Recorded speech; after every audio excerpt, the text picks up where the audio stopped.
بسم اللہ الرحمن الرحیم۔ ملفوظات حضرت مسیح موعود آخر اپریل 1904۔ فرمایا، عیسائی مذہب کے ساتھ ہمارا مقابلہ ہے۔ عیسائی مذہب اپنی جگہ آدم ذات کی خدائی منوانی چاہتا ہے، اور ہمارے نزدیک وہ اصل اور حقیقی خدا سے دور پڑے ہوئے ہیں۔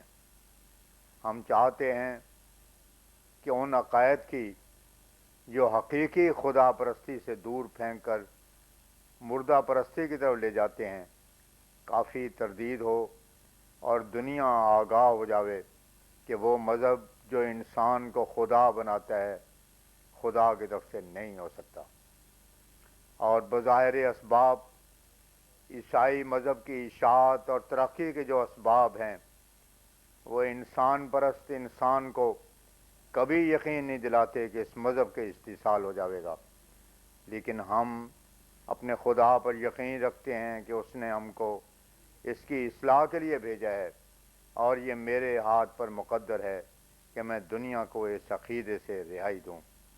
بس ہمارا فیصلہ کرنے والا یہی امر ہوگا۔ یہ باتیں لوگوں کی نظر میں عجیب ہیں، مگر میں یقین رکھتا ہوں کہ میرا خدا قادر ہے۔ میں اصل میں دیکھتا ہوں اور محسوس کرتا ہوں کہ معمور کے آنے کا کیا مدعا ہوتا ہے، اور میں اس امر کو بھی خوب جانتا ہوں کہ اس کا دعویٰ بناوٹ اور تکلف سے نہیں ہوتا۔ وہ جو کچھ کہتا ہے دنیا اپنی جگہ پر سمجھتی ہے کہ شاید یہ اپنی شہرت کے لیے کرتا اور کہتا ہے، مگر میں جانتا ہوں کہ وہ دنیا کی تعریف اور شہرت سے بالکل مستغنی ہوتا ہے۔ وہ مجبور کیا جاتا ہے کہ باہر دنیا میں نکلے، ورنہ اگر یہ سوزش اور گدازش جو اسے معمور کر کے خلق اللہ کی بہتری اور بہبودی کی لگا دی جاتی ہے اسے نہ لگائی جاتی تو اس بات کو پسند کرتا ہے کہ تنہائی میں اپنی زندگی بسر کرے اور کوئی اس کو نہ جانے۔ لیکن جب اللہ تعالیٰ کسی ایسے انسان کو منتخب کرتا ہے جو اس کے منشا کے موافق کام کر سکتا ہے تو وہ اسے حجرے سے باہر لاتا ہے اور پھر اس کو عظیم الشان استقلال اور ثبات قدم عنایت کرتا ہے۔ دنیا اور اس کے مخالفتوں کی اسے کوئی پرواہ نہیں ہوتی۔ وہ ہر ایک قسم کی تکالیف اور مصائب میں بھی قدم آگے بڑھاتا اور اپنے مقصد کو ہاتھ سے نہیں دیتا۔ میں اپنے دل کو دیکھتا ہوں کہ باتباع و شہرت اور باہر آنے سے متنفر تھا، لیکن میں کیا کروں، خدا تعالیٰ نے مجھے اپنی خدمت کے لیے چن لیا اور باہر نکال دیا۔ اب خواہ کوئی کچھ بھی کہے میں اس کی پرواہ نہیں کر سکتا، اور میں کسی تعریف یا مذمت کی پرواہ کروں تو اس کے یہی معنی ہیں کہ میں خدا تعالیٰ کے سوا کسی اور کو بھی اپنے پہلو میں رکھتا ہوں۔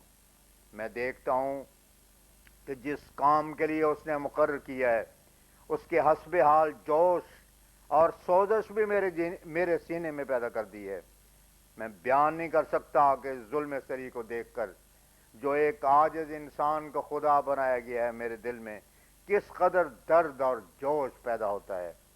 ہزاروں ہزار انسان ہیں جو اپنے اہل و عیال اور دوسری حاجتوں کے لیے دعائیں کرتے اور تڑپتے ہیں، مگر میں سچ کہتا ہوں کہ میرے لیے اگر کوئی غم ہے تو یہی ہے کہ نوع انسان کو اس ظلم سری سے بچاؤں کہ وہ ایک عاجز انسان کو خدا بنانے میں مبتلا ہو رہی ہے، اور اس کے سچے اور حقیقی خدا کے سامنے ان کو پہنچاؤں جو قادر اور مقتدر خدا ہے۔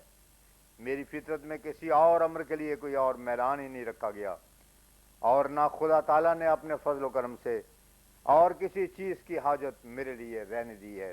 اس لیے میری بڑی دعا اور آرزو یہی ہے کہ میں اس باطل کا استحصال دیکھ لوں جو خدا تعالیٰ کی مسند پر ایک عاجز انسان کو بٹھایا جاتا ہے اور حق ظاہر ہو جاوے۔ میں اس جوش اور درد کو جو مجھے اس حق کے اظہار کے لیے دیا گیا ہے بیان کرنے کے واسطے الفاظ نہیں پاتا۔ اگر یہ بھی مان لیا جائے کہ کوئی اور مسیح بھی آسمان سے اترنے والا ہے تو بھی میں اپنے دل پر نظر کر کے کہہ سکتا ہوں کہ جو گزازش اور جوش مجھے اس مذہب کے لیے دیا گیا ہے کبھی کسی کو نہیں دیا گیا۔ مجھے بشارت دی گئی ہے کہ یہ عظیم الشان بوجھ جو میرے دل پر ہے اللہ تعالیٰ اس کو ہلکا کر دے گا، اور ایک حی و قیوم خدا کی پرستش ہونے لگے گی۔ وہ خدا جو ہماری ہزاروں دعائیں قبول کرتا ہے، کبھی ہو سکتا ہے کہ وہ دعائیں جو اس کے جلال اور حضرت صلی اللہ علیہ وسلم کی بزرگی کے اظہار کے لیے ہم کرتے ہیں قبول نہ کرے؟ نہیں، وہ قبول کرتا ہے اور کرے گا۔ ہاں، یہ سچ ہے کہ جس قدر عظیم الشان مرحلہ اور مقصد ہو، اسی قدر وہ دیر سے حاصل ہوتا ہے، کیونکہ یہ عظیم الشان کام ہے۔ اس لیے اس کے حسب منشا ہونے میں ایک وقت اور مہلت مطلوب ہے، لیکن میں دیکھتا ہوں کہ اب وہ وقت قریب آ رہا ہے اور اس کی خوشبودار ہوائیں آ رہی ہیں، اور مجھے معلوم ہو رہا ہے کہ اللہ تعالیٰ نے میری ان دعاؤں کو جو میں ایک عرصہ دراز سے کر رہا ہوں قبول کر لیا ہے۔ جس قدر دل بے ساختہ ان ہموم و غموں میں مبتلا ہوں، اسی قدر جس قدر دل بے ساختہ ان ہموم و غموں میں مبتلا ہوں، اسی قدر اضطراب پیدا ہو تو یاد رکھنا چاہیے کہ قبولیت کی تیاری آسمان پر ہوتی ہے، کیونکہ جب تک قبولیت کی تیاری آسمان پر نہ ہو، وہ خضوع اور درد و جوش جو حقیقی اضطراب کو پیدا کرتا ہے پیدا نہیں ہو سکتا۔ لیکن اس وقت جو میں اس اضطراب اور کرب و خلق کو دل میں پاتا ہوں، مجھے کامل یقین ہوتا ہے کہ مصنوعی خدا کے خاتمے کا وقت آ گیا ہے۔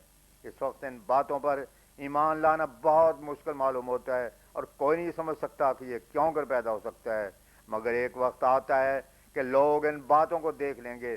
میں اپنے قادر خدا پر پورا یقین رکھتا ہوں کہ جس بات کے لیے اس نے میرے دل میں یہ جوش اور اضطراب ڈالا ہے، وہ اس کو ضائع نہیں کرے گا اور زیادہ دیر تک دنیا کو تاریکی میں نہیں رہنے دے گا۔ جو لوگ اللہ تعالیٰ کی قدرتوں پر ایمان نہیں لاتے، یہ نہیں لائے ہیں، ان کے نزدیک یہ بے شک انہونی باتیں ہیں، مگر جو شخص اس کی عجیب در عجیب قدرتوں اور طاقتوں کے تماشے دیکھ چکا ہو، اور جس کی اپنی ذات پر ہزارہ نشان صادر ہو چکے ہوں، ہاں، جس نے خود اس کی آوازیں سنی ہوں، وہ کیوں کر کہہ سکتا ہے کہ یہ مشکل ہے یا نہ ہونی ہے؟ کبھی نہیں۔ وہ پکار کر انکار کرنے والے کو کہتا ہے، علم تعلم ان اللہ علی کل شیء قدیر۔ جو لوگ ایسا سمجھتے ہیں کہ یہ مشکل ہے کہ مصنوعی خدا پر موت آوے، انہوں نے اللہ تعالیٰ کو مانا نہیں۔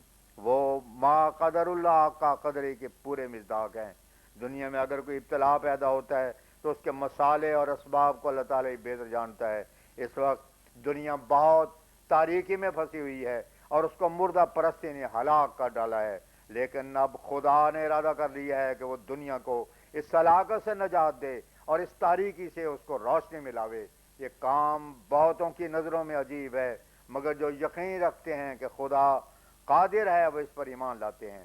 وہ خدا جس نے ایک کن کے کہنے سے سب کچھ کر دیا، کیا قادر نہیں کہ اپنے قدیم ارادے کے موافق ایسے اسباب پیدا کرے جو لا الہ الا اللہ کو دنیا تسلیم کر لے؟ مجھے ان لوگوں پر سخت تعجب اور افسوس آتا ہے جو عالم کہلاتے ہیں، مولوی اور صوفی بنتے ہیں۔ وہ دیکھتے ہیں کہ اسلام کی کیا حالت ہو رہی ہے، ہر طرف سے اس پر حملے ہو رہے ہیں، اور اسلام ایک سخت ضعف اور کمزوری کی حالت میں ہے۔ اس وقت چاہیے تو یہ تھا کہ اللہ تعالیٰ کے وعدوں کو مد نظر رکھ کر اس وقت وہ خود منتظر ہوتے کہ اللہ تعالیٰ اس وقت اسلام کی حمایت اور نصرت کے لیے کیا سامان کرتا ہے، اور خدا تعالیٰ کی نصرت کا استقبال کرتے۔ مگر افسوس ہے کہ وہ عیسائیوں کے حملوں کو دیکھتے ہیں جو وہ اسلام پر کرتے ہیں، مسلمانوں کی عام حالت کو دیکھتے ہیں، لیکن آسمان سے کسی مدد کے نزول کے لیے ان کے دل نہیں پگھلتے۔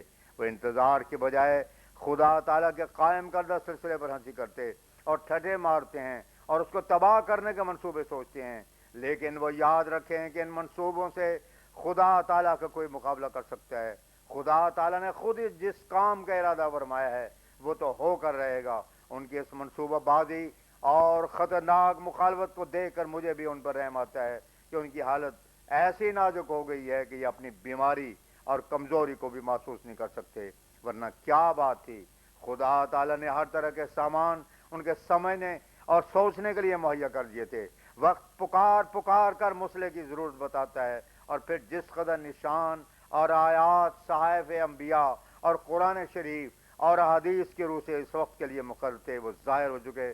نصوص قرآنیہ اور حدیثیہ برابر تائید کرتے ہیں، عقل شہادت دیتی ہے، اور آسمانی نشان بجائے خود معید ہیں، مگر یہ عجیب لوگ ہیں کہ نشان دیکھتے ہیں اور منہ پھیر کر کہہ دیتے ہیں کہ کوئی نشان دکھاؤ۔ میں ایسے لوگوں کو کیا کہوں؟ بجوز اس کے کہ تم خدا تعالیٰ کے فعل کو حقارت اور تعجب کے نظر سے دیکھتے ہو. جو نشان پہلے اس نے ظاہر کیے، کیا تم نے فیصلہ کر لیا ہے کہ وہ اس کی طرف سے نہیں ہے؟ کیا وہ نشان انسانی طاقت کے اندر ہیں اور کوئی ان کا مقابلہ کر سکتا ہے؟ کیا مناج نبوت پر وہ نشان ایک شخص کی تسلی کے لیے کافی نہیں ہے جو نئے نشان مانگے جاتے ہیں؟ خدا سے ڈرو اور اسے مقابلہ نہ کرو. یہ تو ظلم سری ہے کہ اس کی آیات کی ایسی بے قدری کرو کہ اس کو تسلیم ہی نہ کرو. پہلے یہ فیصلہ کرو کہ آیا خدا تعالیٰ نے کوئی نشان دکھایا ہے یا نہیں. اگر دکھایا ہے اسی طرح پر جو وہ انبیاء کے وقتوں میں دکھاتا آیا ہے تو سعادت مند بن کر اسے قبول کرو اور اس نعمت کی قدر کرو. اگر کوئی نشان نہیں دکھایا گیا ہے تو مانگو، بے شک مانگو. میں یقین رکھتا ہوں کہ وہ قادر خدا نشان پر نشان دکھائے گا، لیکن میں جانتا ہوں کہ اس نے ہزاروں نشان ظاہر کیے مگر ان لوگوں نے ان کو استہزاء کی نظر سے دیکھا اور کافر نعمتوں کا ٹال دیا اور پھر کہتے ہیں کہ اور دکھاؤ. یہ اقتراب مناسب نہیں ہے. خدا تعالیٰ کامل طور پر اتمام حجت کرتا ہے اور اب تعاون کے ذریعے کر رہا ہے، کیونکہ جن لوگوں نے رحمت کے نشانوں سے فائدہ نہیں اٹھایا وہ اب غضب کے نشانوں کو دیکھ لیں. میں بڑی صفائی سے کہہ رہا ہوں کہ تم نے جو اسلام کو قبول کیا ہے کون سا معجزہ اس کا دیکھا تھا؟ جس قدر معجزات اسلام کی تم بیان کرو گے وہ سمائی ہوں گے، تمہارے چشمدید نہیں. لیکن یہاں تو وہ باتیں موجود ہیں جس کے دیکھنے والے ایک دو نہیں بلکہ لاکھوں انسان ہیں جو ابھی زندہ موجود ہیں. دو گواہوں سے ایک شخص پھانسی پا سکتا ہے، لیکن تعجب کی بات ہے کہ جہاں لاکھوں انسان موجود ہیں جو ان نشانوں کے گواہ ہیں اور ان کی شہادت کو کالعدم قرار دیا جاتا ہے، اس سے بڑھ کر ظلم اور حق خون کیا ہوگا؟ اگر خدا ترسی اور حق پسندی غرض ہے اور جس مطلب کے لیے ہندو مذہب کو چھوڑ کر اسلام قبول کیا ہے تو ایسے اختراعوں سے کیا حاصل؟ یہ سعادت مندی کی راہ نہیں، یہ تو ہلاکت کی راہ ہے. کیونکہ جو اس قدر نشانات کے ہوتے ہوئے بھی پھر کہتا ہے کہ مجھے نشان دکھاؤ، اس سے معلوم ہوتا ہے کہ وہ کافر ہی مرے گا. ہماری موت کے بعد اگر کوئی کہتا تو البتہ اسے معذور سمجھ لیتے کہ اس کے سامنے جو نشانات ہیں وہ منقولی ہیں اور ان پر صدیاں گزر گئی ہیں. مگر اس وقت تو ہم زندہ موجود ہیں اور ان نشانات کو دیکھنے والے بھی زندہ موجود ہیں. پھر کہا جاتا ہے کہ نشان دکھاؤ. ایسی حالت ہوگی جب حضرت مسیح کو کہنا پڑا کہ اس زمانے کے حرام کار مجھ سے نشان مانگتے ہیں. حقیقت میں انسان جب دیکھتا ہوا نہیں دیکھتا اور سنتا ہوا نہیں سنتا تو اس کی حالت بہت خطرناک ہوتی ہے. میں نہیں سمجھ سکتا کہ جب تم اس وقت اس قدر آیات اللہ کے ہوتے ہوئے بھی انکار کرتے ہو اور جدید نشان کی طلبگار ہو تو پھر حضرت موسیٰ علیہ السلام اور حضرت عیسیٰ علیہ السلام اور حضرت صلی اللہ علیہ وسلم کے معجزات کے ماننے کی تمہارے پاس کیا دلیل ہے؟ اسے ذرا بیان تو کرنا چاہیے. یا اگر ان کو صرف اس نے ظن کے طور پر سن کر مان لیا ہے تو پھر کیا وجہ ہے کہ اس وقت ان تازہ آیات کا انکار کیا جاتا ہے اور اس میں شک کیا جاتا ہے؟ کیوں ان کو تسلیم نہیں کیا جاتا؟ ہاں بے شک یہ دیکھ لو کہ آیا وہ بشری طاقتوں کے اندر ہیں یا ان سے بڑھ کر ہیں اور مناج نبوت پر ہیں یا نہیں. رویت کا انکار کرنا کتنا بڑا ظلم ہے. ہزاروں ہزار نشان خدا تعالیٰ نے اپنے بندے کی تصدیق کے لیے ظاہر کیے اور ان کے دیکھنے والے موجود ہیں، مگر افسوس کی بات ہے کہ ان کو رد کر دیا جاتا ہے اور جدید نشانوں کی خواہش کی جاتی ہے. اللہ تعالیٰ قادر ہے کہ وہ اور نشانات دکھلاوے، لیکن سنت اللہ اسی طرح پر جاری ہے کہ ایسے اختراع کرنے والے اور اپنے ایمان کو مشروط کرنے والے ٹھوکر کھا جاتے ہیں. پچھلے نشانوں کو ترک کر کے آئندہ کے لیے سوال کرنا آیات اللہ کی بے حرمتی اور خدا تعالیٰ کے حضور سوء ادبی ہے. اللہ تعالیٰ تو فرماتا ہے کہ لئن شکرتم لازیدنکم، سورہ ابراہیم آیت 8. اگر تم میری نعمت کا شکر کرو گے تو میں اسے بڑھاؤں گا. اور پھر فرمایا وَلَئِن كَفَرْتُمْ إِنَّ عَذَابِي لَشَدِيدٌ، سورہ ابراہیم آیت 8. اور اگر انکار اور کفر کرو گے تو میرا عذاب بہت سخت ہے. اب بتاؤ کہ ان آیات الہی کی تکذیب اور ان کو چھوڑ کر جدید کی طلب اور اختراع یہ عذاب الہی کو مانگنا ہے کہ یا نہیں؟ دیکھو میں سچ کہتا ہوں کہ تم خدا تعالیٰ کی آیات کی بے ادبی مت کرو اور انہیں حقیر نہ سمجھو کہ یہ معرومے کے نشان ہیں اور خدا تعالیٰ اس کو پسند نہیں کرتا. ابھی کل کی بات ہے کہ لیکھ رام خدا تعالیٰ کے عظیم الشان نشان کے موافق مارا گیا. کروڑوں آدمی اس پیش گوئی کے گواہ ہیں. خود لیکھ رام نے اسے شہرت دی، وہ جہاں جاتا اسے بیان کرتا. یہ نشان اسلام کی سچائی کے لیے اس نے خود مانگا تھا اور اس کو سچے اور جھوٹے مذہب کے لیے بطور معیار قائم کیا تھا. آخر وہ خود اسلام کی سچائی اور میری سچائی پر اپنے خون سے شہادت دینے والا ٹھہرا. اس نشان کو جھٹلانا اور اس کی پرواہ نہ کرنا یہ کس قدر بے انصافی اور ظلم ہے. پھر ایسے کھلے کھلے نشان کا انکار کرنا تو خود لیکھرام بننا ہے اور کیا. مجھے بہت ہی افسوس ہوتا ہے کہ جس سال میں خدا تعالیٰ نے ایسا فضل کیا ہے کہ اس نے ہر قوم کے متعلق نشانات دکھائے، جلالی اور جمالی ہر قسم کے نشان دکھائے گئے، پھر ان کو ردی کی طرف پھینک دینا، یہ تو بڑی بدبختی اور اللہ تعالیٰ کے غضب کا مورد بننا ہے. جو آیات اللہ کی پرواہ نہیں کرتا وہ یاد رکھے اللہ تعالیٰ بھی اس کی پرواہ نہیں کرتا. خدا تعالیٰ کی طرف سے جو نشان ظاہر ہوتے ہیں وہ ایسے ہوتے ہیں کہ ایک عقل مند خدا درسن کو شناخت کر لیتا ہے اور ان سے فائدہ اٹھاتا ہے، لیکن جو فراست نہیں رکھتا اور خدا کے خوف کو مد نظر رکھ کر اس پر غور نہیں کرتا محروم رہ جاتا ہے، کیونکہ وہ یہ چاہتا ہے کہ دنیا ہی نہ رہے اور ایمان کی وہ کیفیت جو ایمان کے اندر موجود ہے نہ رہے. ایسا خدا تعالیٰ کبھی نہیں کرتا. اگر ایسا ہوتا تو یہودیوں کو کیا ضرورت پڑی تھی کہ وہ حضرت مسیح کا انکار کرتے؟ موسیٰ علیہ السلام کا انکار کیوں ہوتا؟ اور پھر سب سے بڑھ کر حضرت صلی اللہ علیہ وسلم کو اس قدر تکالیف کیوں برداشت کرنی پڑتی؟ خدا تعالیٰ کی عادت ہی نہیں کہ وہ ایسے نشان ظاہر کرے جو ایمان بالغیب ہی اٹھ جاوے. ایک جاہل وحشی سنت اللہ سے ناواقف تو اس چیز کو معجزہ اور نشان کہتا ہے جو ایمان بالغیب کے مت سے نکل جاوے، مگر خدا تعالیٰ ایسا کبھی نہیں کرتا. ہماری جماعت کے لیے اللہ تعالیٰ نے کمی نہیں کی. کوئی شخص کسی کے سامنے کبھی شرمندہ نہیں ہو سکتا. جس قدر لوگ اس سلسلے میں داخل ہیں ان میں سے ایک بھی نہیں جو یہ کہہ سکے کہ میں نے کوئی نشان نہیں دیکھا. براہین احمدیہ کو پڑھو اور اس پر غور کرو.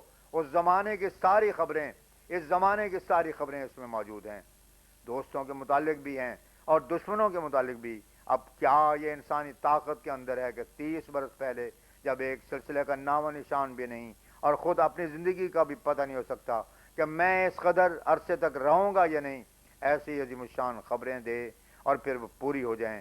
نہ ایک نہ دو بلکہ ساری کی ساری براہین احمدی لوگوں کے گھروں میں بھی ہے، عیسائیوں اور آریوں اور گورنمنٹ کے پاس موجود ہے. اور اگر خدا کا خوف اور سچ کی تلاش ہے تو میں کہتا ہوں کہ براہین کے نشانات پر ہی فیصلہ کر لو. دیکھو اس وقت جب کوئی مجھے نہیں جانتا تھا اور کوئی یہاں آتا بھی نہیں تھا، ایک آدمی بھی میرے ساتھ نہ تھا، اس جماعت کے جو یہاں موجود ہے خبر دی. اگر یہ پیشگوئی خیالی اور فرضی تھی تو پھر آج یہاں اتنی بڑی جماعت کیوں ہے؟ اور جس شخص کو قادیان سے باہر ایک بھی نہیں جانتا تھا اور جس کے متعلق براہین میں کہا گیا تھا فہانان تو آنا وہ تعارف بین الناس، کیا وجہ ہے کہ وہ ہندوستان ہی میں نہیں بلکہ عرب، شام، مصر سے نکل کر یورپ اور امریکہ تک دنیا اس کی شناخت کرتی ہے. اگر یہ خدا کا کلام نہیں تھا اور خدا کے منشا کے خلاف ایک مفتری کا منصوبہ تھا تو خدا نے اس کی مدد کیوں کی؟ کیوں اس کے لیے ایسے سامان اور اسباب پیدا کر دیے؟ کیا یہ سب میں نے خود بنا لیے ہیں؟ اگر اللہ تعالیٰ اسی طرح پر کسی مفتری کی تائید کیا کرتا ہے تو پھر راست بازوں کی سچائی کا معیار کیا ہے؟ تم خود ہی اس کا جواب دو. سورج اور چاند کو رمضان میں گرہن لگانا کیا یہ میری اپنی طاقت میں تھا کہ میں اپنے وقت میں کر لیتا؟ اور جس طرح پر حضرت صلی اللہ علیہ وسلم نے اس کو سچے مہدی کا نشان قرار دیا تھا اور خدا تعالیٰ نے اس نشان کو میرے دعوے کے وقت پورا کر دیا. اگر میں اس کی طرف سے نہیں تھا تو کیا خدا تعالیٰ نے خود دنیا کو گمراہ کیا؟ اس کا سوچ کر جواب دینا چاہیے کہ میرے انکار کا اثر کہاں تک پڑتا ہے. حضرت صلی اللہ علیہ وسلم کی تکذیب اور پھر خدا تعالیٰ کی تکذیب لازم آتی ہے. اسی طرح پر اس قدر نشانات ہیں کہ ان کی تعداد 2-4 نہیں بلکہ ہزاروں لاکھوں تک ہے. تم کس کس کا انکار کرتے جاؤ گے؟ اسی براہین میں یہ بھی لکھا ہے کہ یاتون من کل فج عمیق. اب تم خود آئے ہو، تم نے ایک نشان پورا کیا ہے، اس کا بھی انکار کرو. اگر اس نشان کو جو تم نے اپنے آنے سے پورا کیا ہے مٹا سکتے ہو تو مٹاؤ. میں پھر کہتا ہوں کہ دیکھو آیات اللہ کی تکذیب اچھی نہیں ہوتی، اس سے خدا تعالیٰ کا غضب بھڑکتا ہے. میرے دل میں جو کچھ تھا میں نے کہہ دیا ہے، اب ماننا یا نہ ماننا تمہارا اختیار ہے. اللہ تعالیٰ خوب جانتا ہے کہ میں صادق ہوں اور اسی کی طرف سے آیا ہوں.